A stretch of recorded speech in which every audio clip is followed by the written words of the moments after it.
तुझे जीता रखे, देवी तू अटल सुहागिन हो, बोलते हैं।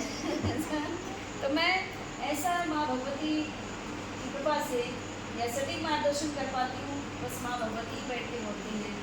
और रही बात ये है कि जब ऐसी प्रार्थना अब आपने पितृगणों से करेंगी तो उनका जिस घर में आशीर्वाद पितरों का प्राप्त हो जाता है तो उस घर में निहाल हो जाता है।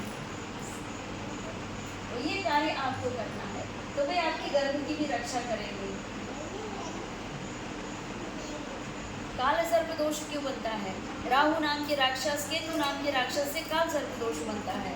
जब ये पितरों को ऐसा दीप दान करेंगी, अमावस्या को दीप दान करोगे नदी में, सरोवर में, किधर भी, तो उनको वह दीप दान स्वीकार होता है। फिर वे अखंड सौभाग्यवती होने का वरदान आपको प्राप्त कराते हैं परमात्मा से। तो ये आपको करना है। और नारी आपके कुल में, आपके परिवार में महिलाओं को ज़्यादा ये वाला रोग है, उनका मानसिक संतुलन डिस्टर्ब रहता है। कारण जैसे खाओगे अन्न वैसा होगा मन, जैसे पियोगे पानी वैसी होगी आपकी वाणी। तो अगर क्रोध रहित भोजन तैयार हो रहा है और उस भोजन को जो जो व्यक्ति पाएगा उसका दिमाग भी, उसकी बुद्धि भी वैसे ही होगी, तो क्या करें?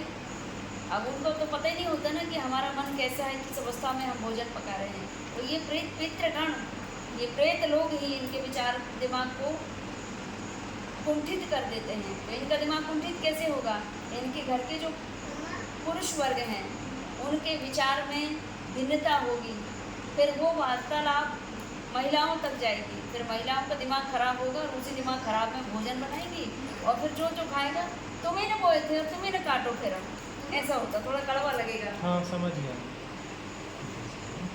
क्योंकि भावना तो हमारे अंदर ही हुई, थोड़ा थोड़ा लुका छुपी, थोड़ा देखो बुरा नहीं मानना, हम कड़वा थोड़ा बोलते हैं लेकिन मतलब अपने घर का ही वो कड़वापन है जो बाहर निकलता है। बाहर निकलता है किस माध्यम से? रोग राई के माध्यम से, वंश में वृद्धि होने में स्टॉप लगता है। तो ये सारी घटनाएं होती हैं। इसीलिए पितरों का दीप दान आप अवश्य करें। अमावस्या के दिन तो करें, अगर रोज नहीं सरोवर में करते, करना है। किसी भी समय, और अगर वो नहीं मिलता है जैसे कि तालाब, नदी, बहती हुई नदी, फिर आप किसी पेड़ के नीचे घर में करिए या उसमें करते आ सकते हैं दक्षिण दिशा में बाहर, मैं घर के आगे पीपल का पेड़ है, वहाँ भी आप कर सकते हैं। लेकिन किचन में आप अपने पितरों के नाम से रखना, तो वो डेली करना। जो कुछ समस्याएं हैं उसका कारण है कि जो पितरों की रुष्टता के कारण साइड इफेक्ट नहीं होगा। कभी कभी चूक गए तो उसका साइड इफेक्ट नहीं होता। तो गुरु माँ, मतलब जैसा मेरा सोचना ऐसा था, हो सकता है मैं गलत सोच रहा हूँ, मतलब आपके अनुसार ये जो कष्ट हैं ये पितृदोष के कारण है, पितृदोष ना कि किसी कुल प्रताड़ित किसी व्यक्ति विशेष के कारण नहीं है। वो जो अतृप्त आत्माएं हैं, जो कई बार क्या होता है कि कई गर्भपात भी हो जाते हैं, तो वो भी पितृदोष के रूप में उत्पन्न हो जाते हैं। तो मतलब मेरा ऐसा था कि ऐसा तो नहीं कि कोई हमारी मतलब उससे ईर्ष्या करके नहीं, हमारे हाँ, लिए कोई हाँ। गलत कार्य कर रहा हो, जैसे जिसको बोलते हैं ना जादू टोना, या जिसको आप वे मित्र किसी को भी उकसा सकते हैं।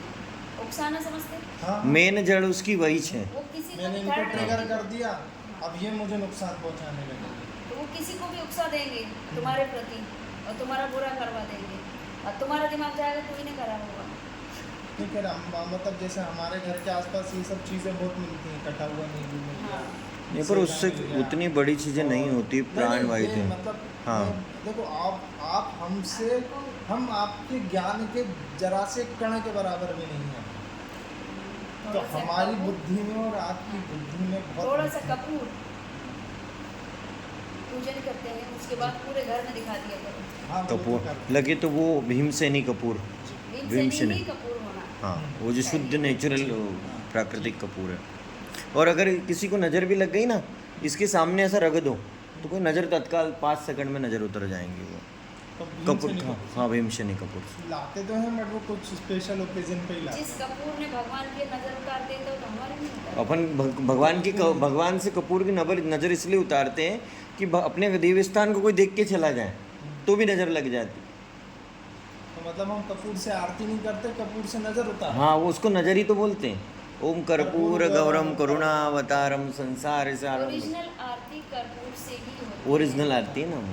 और ये कर्पूर गौरम का मतलब क्या होता है? इतना शिव आराधना। कोई शिव भी परम। देवी या देवता की आप आराधना पूजन वंदन करें, हाँ, जब शिव। तक कर्पूर गौरव नहीं करेंगे आपकी पूजन सफल ही नहीं होती। तो भैया तुम जिसकी पूजन कर रहे थे कर लो, लेकिन मेरे महादेव को लास्ट में भी भज लोगे ना तो वो पुण्य मिल ही पा लेते जाएगा हैं। तुम किसी भी तो शुरू भगवान में को नहीं पूजा करता आराधना इंसान तो मत करे, लेकिन लास्ट में तो शिव आराधना करनी पड़ेगी, तभी आपकी साधना सफल होगी।